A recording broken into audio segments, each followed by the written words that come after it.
Ça va être vraiment génial.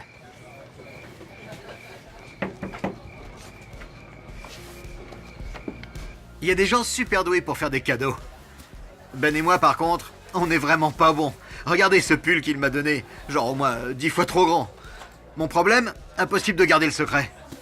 Noël passé, j'ai acheté à Rachel un mixeur neuf. Elle voulait ça depuis super longtemps. J'étais si content de le lui offrir que 2 semaines avant Noël, on était dans la voiture, et là, d'un seul coup, j'ai lâché le morceau. J'ai dit, Rachel, j'ai acheté ce fameux mixeur, ok?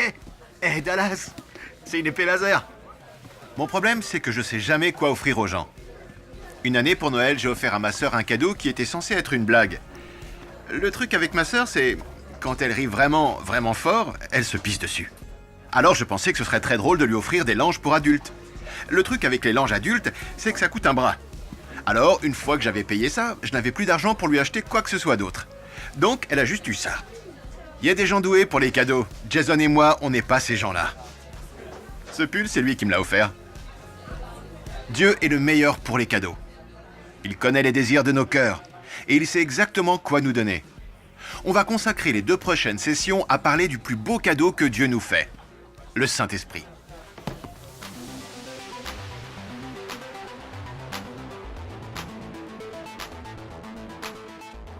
Si je devais donner $1 million, je le donnerais sûrement pas à quelqu'un pour s'acheter un ticket de loterie. Mauvaise idée. Je ne sais pas ce que je ferais de ça. C'est sûrement pour ça que je ne suis pas millionnaire. Je lancerai un grand défi, à relever pour gagner de l'argent. Je voudrais construire mon propre institut de microbiologie médicale en Allemagne. Partir en voyage avec mes meilleurs potes. Et pourquoi pas faire une croisière. Je paie. J'irai en voyage autour du monde. Ouais, c'est mon rêve. Je le donnerai à la Société canadienne du cancer. Moi, je le donnerai aux gens que je rencontre. Ici et là. Les SDF, ça me touche beaucoup. On veut bien aider les gens de là-bas, mais je crois qu'on prend pas vraiment soin des gens qui sont dans le besoin près de nous. Je voudrais faire quelque chose qui soit près de chez moi pour que je puisse voir l'impact que ça a sur les gens et du coup voir où va réellement mon argent.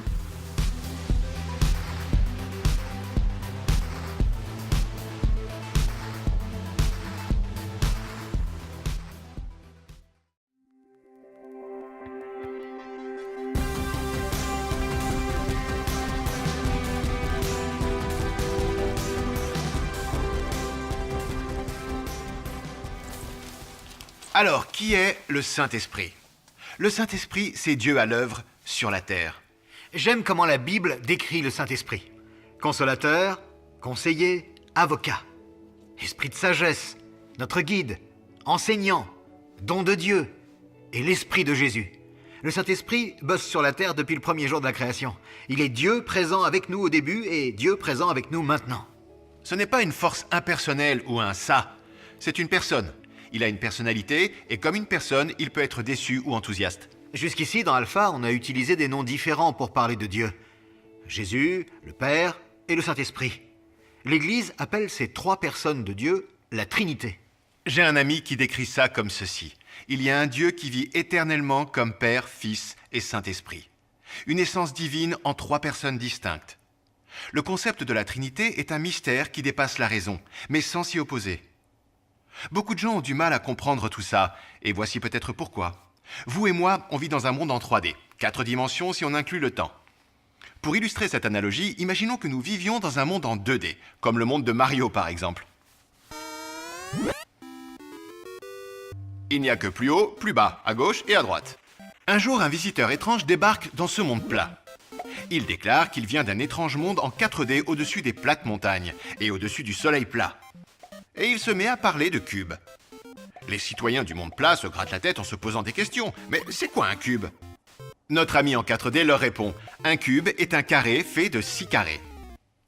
Tous les visages plats sont complètement scotchés. Les philosophes du monde plat convoquent un symposium. Après des heures de débats mouvementés, l'homme le plus sage du monde plat conclut que cette idée est ridicule. Ça veut dire quoi de dire qu'un cube est un carré de 6 carrés assemblés? Comment c'est possible? Essayer d'expliquer la Trinité, c'est comme essayer d'expliquer ce qu'est un cube aux habitants du monde plat. Dieu n'est pas réduit à notre dimension et n'est pas soumis à l'expérience des limites comme nous. La Bible nous aide à comprendre le mystère de Dieu, la Trinité. Un Dieu, Père, Fils et Saint-Esprit. Vous pouvez imaginer comme ce serait incroyable d'avoir Jésus là, physiquement.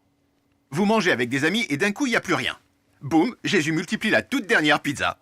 Vous voulez aller quelque part? Boum, vous y êtes à la seconde. Ouais, et si vous avez pas de gilet de sauvetage, vous pouvez simplement marcher sur l'eau. C'est ça. Mais sérieusement, imaginez ce que ce serait si vous deviez visiter un ami malade à l'hosto avec Jésus là tout près de vous. Ou si vous vous sentez seul ou perdu, comme ce serait bien que Jésus soit simplement assis là. Ses amis et ses disciples ont dû ressentir tout ça bien plus que nous. Ils adoraient être avec Jésus. Ils ont dû vraiment se prendre un choc quand un jour, tout à coup, il leur a annoncé qu'il allait bientôt les quitter. Voilà ce qu'il a dit. En fait, c'est mieux pour vous que je m'en aille. Si je le fais pas, l'Esprit Saint ne viendra pas. Mais par contre, si je pars maintenant, alors je vous l'enverrai. Ça a dû être dingue pour eux d'entendre ça. C'est mieux que tu t'en ailles. Mais comment ça pourrait être mieux? Mais Jésus, dans sa sagesse, savait que c'était mieux pour nous d'avoir le Saint-Esprit avec nous. Et Jésus l'a encore répété. Je vous enverrai l'Esprit Saint, juste comme mon Père l'a promis. Mais restez ici jusqu'à ce que l'Esprit Saint vienne et vous remplisse de la puissance du ciel. Alors les disciples ont attendu dans la ville. Actes, chapitre 2, décrit ce qui s'est passé. Le jour de la Pentecôte arrive. Tous les croyants se sont rassemblés au même endroit. Tout à coup, un grand bruit survient, comme le souffle d'une bourrasque puissante. Et ce bruit remplit la maison dans laquelle il se trouve assis. Il voit alors apparaître des flammes, comme des langues de feu, qui se séparent et se posent sur chacun d'eux. Tous ceux qui sont présents sont alors remplis du Saint-Esprit et se mettent à parler dans d'autres langues, comme l'Esprit les pousse à le faire. À cette époque, des Juifs originaires de tous les pays vivent à Jérusalem. En entendant ce grand bruit, ils accourent tous, très étonnés d'entendre les disciples parler dans leur langue d'origine. Mais ce n'était pas la première fois que l'Esprit Saint se montrait. Il est à l'œuvre depuis le jour de la création, donnant la vie à l'homme. Avant ce jour historique, l'Esprit Saint est venu sur certaines personnes, mais c'était simplement ça, quelques personnes, un moment précis, une mission précise. L'Ancien Testament décrit un tas de différents moments où c'est arrivé. Le Saint-Esprit vient sur deux hommes, Gédéon et Samson, pas en même temps, et leur donne courage et force pour guider le peuple dans une bataille. L'Esprit de Dieu touche un autre homme, Betsaléel, pour une mission spéciale qui touche à l'art, l'artisanat et les métiers du bois. Au chapitre 35 de l'Exode, on lit que l'Éternel a rempli Betsaléel de l'Esprit de Dieu, lui donnant une grande sagesse, une habileté et une expertise dans toutes sortes de métiers. Dieu a rempli un homme appelé Ésaïe de l'esprit de prophétie pour donner à son peuple des paroles venant directement de Dieu. Tout a changé le jour de la Pentecôte. Le Saint-Esprit n'est pas venu sur quelques-uns pour un moment, mais il a choisi de rester et d'établir sa demeure dans chaque cœur. Après que l'Esprit soit tombé sur les disciples, les gens dans la rue se demandaient vraiment ce qui se passait. De tous les côtés, les gens entendaient les disciples parler dans une douzaine de langues différentes à propos de la bonté de Dieu.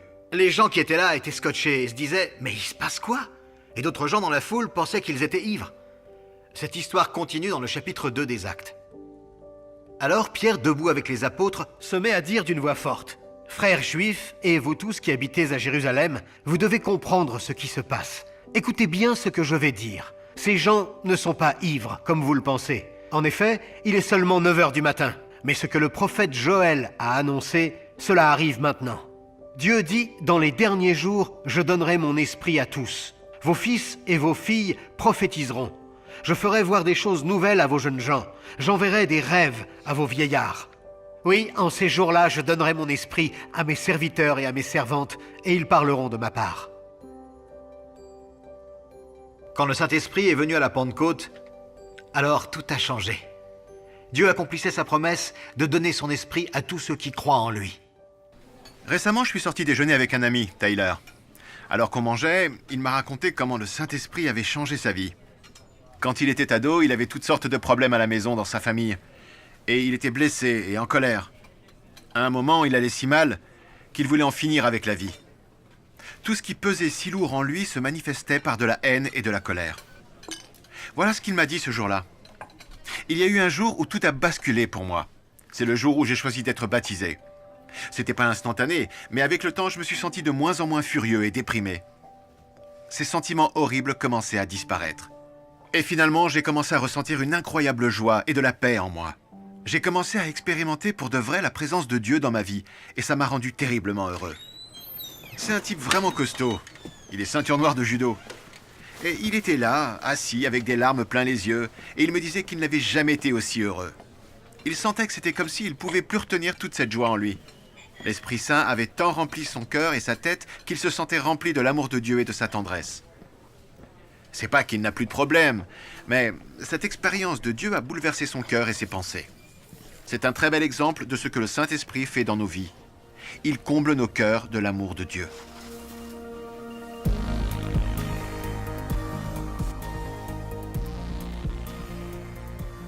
Je me demande si on a tous le Saint-Esprit en nous. Je suis pas sûr de ce que c'est vraiment. J'imagine que ce serait nous, n'est-ce pas? Oh, pour moi, c'est un peu comme l'aspect abstrait de Dieu, un peu à l'opposé de Jésus, qui est une personne, alors que là, c'est, l'abstrait, quelque chose au-delà. Saint-Esprit? Pour moi, c'est juste comme Dieu. Je pense pas que ce soit... Ma mère parle toujours du Saint-Esprit, mais bon... Est-ce que c'est pas quelque chose qui est supposé nous suivre, mais qui n'est pas présent physiquement? D'où vient le Saint-Esprit? J'en sais rien. Est-ce que je pense qu'il est là? Ouais, je pense qu'il est là. Est-ce que c'est une personne ou est-ce que c'est juste comme un genre d'expérience?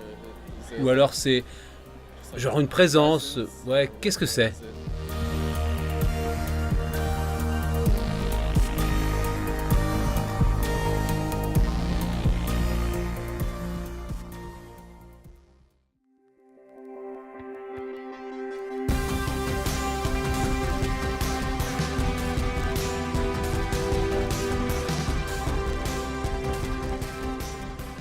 Il y a une chose qui m'a frappé quand Tyler racontait son histoire. C'est ce qu'il a dit. Je peux maintenant dire que Dieu m'a accueilli dans sa famille. Et je sais qui je suis. Je sens que j'ai un but et que ma vie a un sens. Dieu est un père pour moi. La Bible utilise ce genre de langage. Et quand tu deviens chrétien, tu fais partie de la famille de Dieu. Le Saint-Esprit vient nous rappeler tout ça aussi souvent que possible et nous donne cette certitude tout au fond de nos cœurs que notre Père Céleste nous aime quoi qu'il arrive. Dieu ne veut pas qu'on doute de la constance de son amour. Nous sommes ses enfants, et ça ne change jamais. Romains 8, 15 et 16 dit ceci. « L'esprit que vous avez reçu ne fait pas de vous des esclaves qui vivraient encore dans la crainte. Au contraire, l'esprit que vous avez reçu est un esprit d'adoption, de filiation, par lequel vous criez « Abba, Père ». L'esprit lui-même témoigne à notre esprit que nous sommes enfants de Dieu. L'histoire de Tyler démontre comment l'Esprit Saint remplit nos cœurs de l'amour de Dieu et de la conviction qu'on fait partie de la famille de Dieu. Ça démontre aussi à quel point l'Esprit Saint nous change pour devenir un peu plus comme Jésus. La colère et la déprime de Tyler se sont envolées au moment où sa vie se remplissait d'amour, de joie, de paix. Dans le livre des Galates, tout ça est écrit comme étant fruit de l'Esprit Saint. C'est comme l'image d'un arbre qui grandit à l'intérieur de chacun de nous. Ça dit ceci. Au contraire, voici ce que l'Esprit Saint produit. Amour, joie, paix, patience, bonté, service, confiance dans les autres, douceur, maîtrise de soi. Et plus on laisse le Saint-Esprit nous emplir chaque jour de nos vies en laissant Dieu nous changer, plus on est transformé. Et ça, c'est un miracle. On sait tous que ce monde a besoin de plus de joie, de paix et d'amour. Je me rappelle un tas de moments dans ma vie où j'ai voulu me mettre au défi de mieux vivre ces valeurs. Je me réveillais le matin en me disant « Aujourd'hui, je vais devenir plus patient. Il n'y a plus rien qui pourra me bouffer. » Et des fois, ça marchait un peu pendant quelques minutes, mais après un petit moment, je baissais la garde et je perdais le contrôle. Oh, Bob l'éponge! Elvis! Oh! Dans ces moments-là, le vrai moi ressurgit sans que je puisse le retenir. Il ne s'agit pas simplement d'essayer d'être plus patient. Il faut que Dieu nous change de l'intérieur. Des fois, même quand on veut changer, ça paraît impossible. Il arrive que des mauvais choix deviennent des vraies addictions. On peut être accro à d'autres choses que la drogue ou l'alcool. J'ai rencontré beaucoup d'étudiants qui se retrouvaient accros à plein de choses, la pornographie ou l'approbation des autres. Ceux qui suivent Jésus ne doivent pas trouver en eux les ressources nécessaires pour se défaire de ces mauvaises habitudes. Le Saint-Esprit est celui qui nous donne le désir et la vraie force de dépasser le péché et l'addiction. Certains se sentent libres instantanément, et aux autres, Dieu donne jour après jour le courage de vivre libre. La puissance du Saint-Esprit n'est comparable à rien d'autre sur cette terre. Il a la force de guérir un cœur brisé et de nous transformer à l'image du Christ. Paul parle du fruit de l'Esprit dans sa lettre aux Galates, et dans sa lettre aux Corinthiens, il parle des dons de l'Esprit. Voilà ce qu'il dit. Chacun reçoit le don de montrer la puissance de l'Esprit Saint, et cela pour le bien de tous. L'un reçoit de l'Esprit le don de parler avec sagesse. L'autre reçoit du même Esprit le don de faire connaître Dieu. Un autre reçoit de ce même esprit le don d'une foi très solide. Un autre reçoit de cet unique esprit le don de guérir les malades. Un autre peut faire des actions extraordinaires. Un autre peut parler au nom de Dieu. Un autre sait faire la différence entre ce qui vient de l'Esprit Saint et ce qui ne vient pas de lui. Un autre peut parler en des langues inconnues. Un autre peut les traduire. Mais tout cela, c'est le seul et même Esprit Saint qui le rend possible. Il distribue ses dons à chacun comme il veut. Une de nos amies, Gillian, a reçu de Dieu une guérison quand elle avait 16 ans. On avait fait ce voyage en groupe de Vancouver jusqu'à Seattle pour une conférence. Cela faisait 3 mois que j'avais été opérée de la mâchoire. Les médecins avaient cassé ma mâchoire et l'avaient écartée de 6 mm de chaque côté pour corriger le dépassement. Le week-end de la conférence, les douleurs ont en fait empiré. Je me souviens d'un moment de louange où j'ai dû m'asseoir parce que ma mâchoire me faisait trop mal pour parler ou prier ou chanter. Un moment après, un des pasteurs s'est levé et a prié pour la guérison des gens dans l'église. Imaginez, il y avait plus de 2000 personnes là-bas, dont plusieurs étaient malades, c'est sûr. Mais il a précisément dit, il y a quelqu'un ici qui souffre de la mâchoire et le Seigneur veut te guérir, qui que tu sois. Moi, j'étais scotchée qu'il ait précisément parlé de la mâchoire. Alors, j'ai commencé à croire que c'était pour moi qu'il avait dit ça, et j'ai prié avec foi. Après la prière, il a demandé si quelqu'un sentait avoir été guéri. J'ai ouvert la bouche, j'ai parlé, bougé un peu, et il n'y avait plus de douleur. Rien, aucune raideur. Ça avait disparu et je n'ai jamais eu de problème de mâchoire, pas la moindre petite douleur. Cette histoire montre 2 dons miraculeux de l'esprit en action.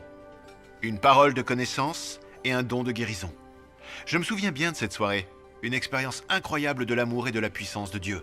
Je me souviens d'un autre ami qui nous avait dit qu'il avait fait l'expérience du don de parler d'autres langues.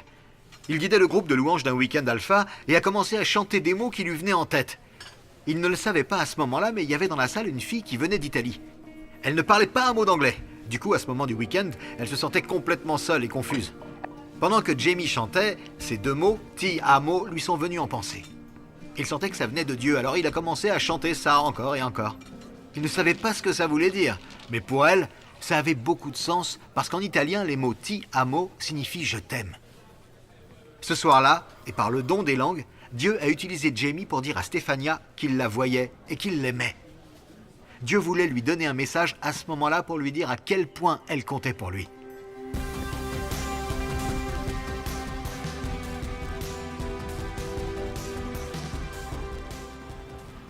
En fait, je n'ai jamais vécu de... Enfin, tu vois, quelqu'un qui ne marchait pas et puis qui se met à marcher. Bien sûr, j'ai entendu parler des dons de Dieu et parfois j'étais là quand Dieu a fait des choses qui ne s'expliquent pas par la raison en fait. J'ai entendu parler de beaucoup de gens qui faisaient semblant parce que je suppose qu'ils se disaient qu'ils devaient recevoir quelque chose de la part de Dieu ou quoi. Et à la fin, on se met à faire des choses juste comme si c'était des prophéties alors que c'était juste un avis. On voit des gens qui se mettent à parler en langue alors qu'en fait, ils induisent ça eux-mêmes en voulant se donner un peu d'importance ou juste faire semblant quoi. Je sais pas ce qui s'est passé, mais là, d'un coup, j'ai entendu Dieu me parler à moi, me dire ça faisait longtemps qu'il m'attendait. Moi, j'ai compris que waouh, que Dieu me donnait une parole pour ma vie.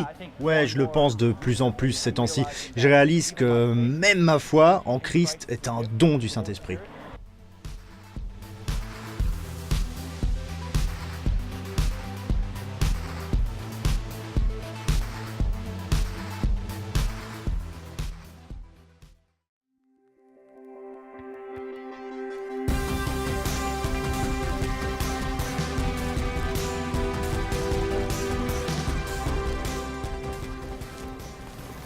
Dieu donne de puissants dons surnaturels à l'Église par la voie du Saint-Esprit.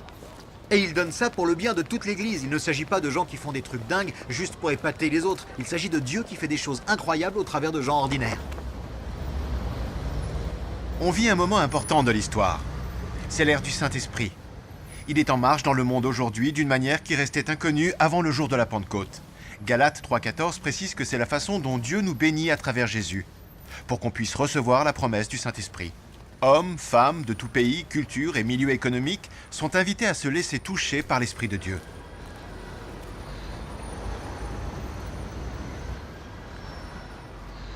Le jour de la Pentecôte, Pierre se lève et explique à la foule rassemblée que c'est ça la promesse de la venue du Saint-Esprit.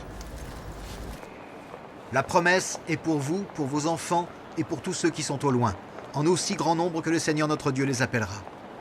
Ça, c'est nous. La promesse de l'Esprit de Dieu est pour vous et pour moi.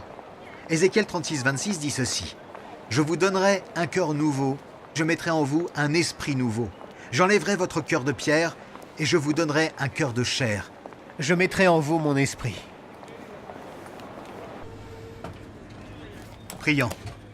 Père, merci pour ce si beau don de ton esprit. Quel don immense de se sentir aimé si fort, d'avoir la force de te ressembler et de voir ta puissance à l'œuvre parmi ceux que nous aimons. Remplis-nous de ton Saint-Esprit, que nous ne soyons jamais les mêmes. Je te prie au nom de Jésus. Amen.